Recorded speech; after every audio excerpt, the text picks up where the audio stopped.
po, biglang nahuli si Sara Lustay Duterte. Aba, mantakin niyo itong mga nakakulong na sangkot sa pagnanakaw ng pera ng taong bayan sa pamamagitan ng flood control scandal. Aba, huling-huli ho si Sara Lustay Duterte na gustong patakasin ang mga nakakulong.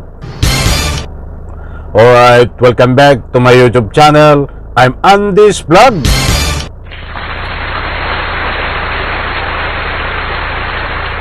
Eto, kakaiba ito mga kaibigan.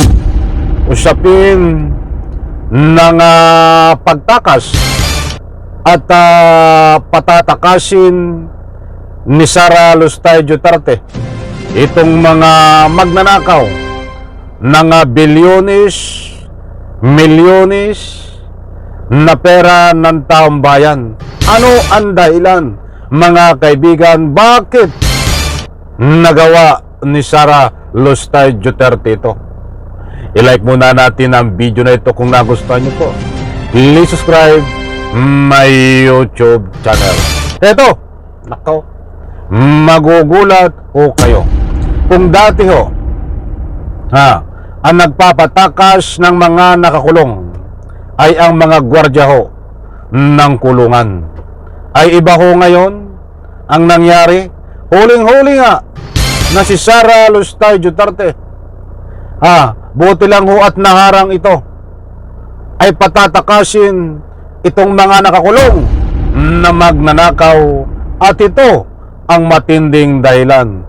Ibabahagi ko po sa inyo. Aba, nataranta na, natakot na si Sara Lustay Duterte, kaya't kung ano-ano na mga strategy, taktika ang mga ginagawa mga kaibigan. Gusto ko munang kunin ang inyong panig bago tayo magpatuloy.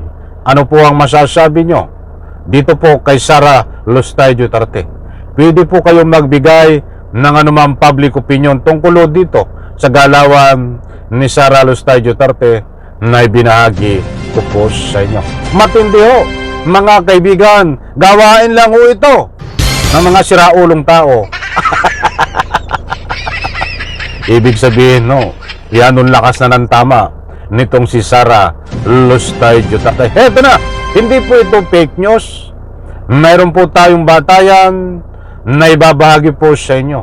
At kapag mayroon po kayong pagkakataon, huwag niyong kaligtaan panoorin, pakinggan ang vlog na ito. Nako, matindi ho mga kaibigan. Heto, nandyan ho, buhat sa Abante News Online. Babasahin ko ang nilalaman.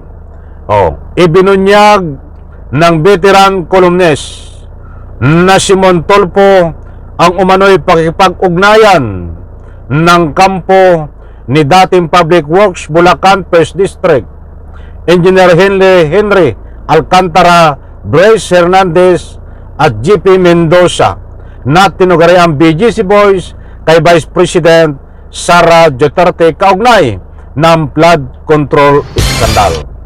Ito pa, itutuloy ko. Kapito kayo, makinig mabuti para matindi ang matutuklasan nyo dito.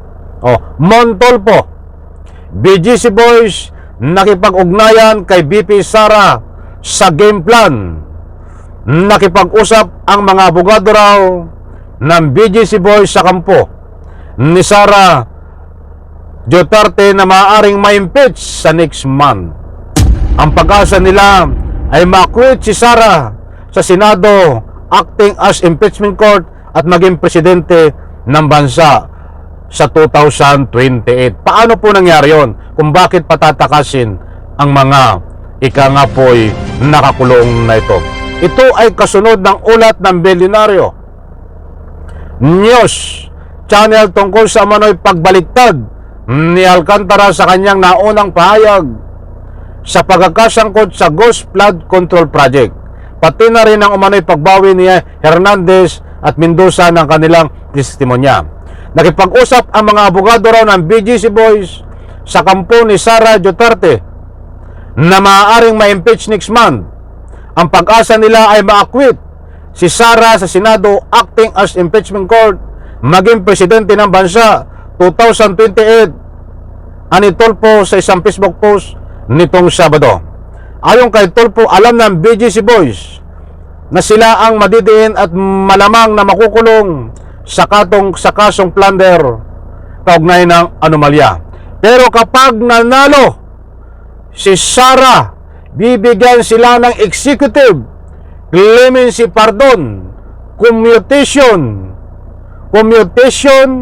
reprieve ayon sa game plan, dagdag pa niya. Ito, mas matindi pa.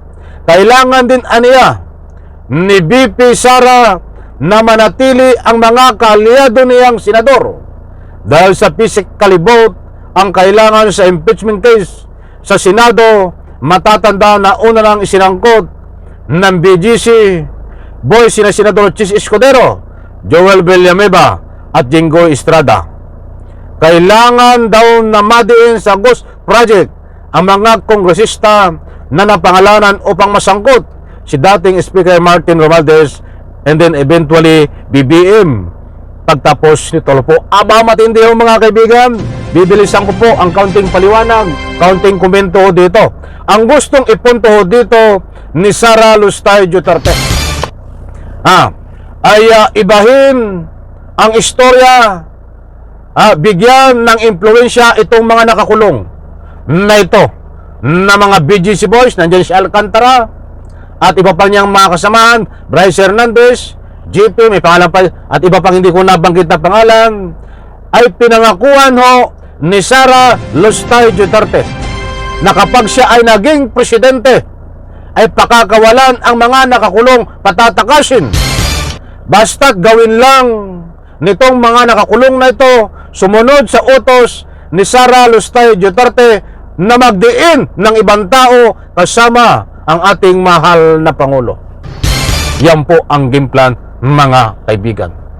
At kapag naging presidente si Sara Lustay Duterte, automatic makakalaya ho sila at patatakasin sa kulungan, mga kaibigan, ayon ho kay Mon Tulfo. Na reaksyon, mga kaibigan, dito sa galawan ni Sara Lustay Duterte ngayon. Hindi ho tayo nagpapakalat ng anumang fake news.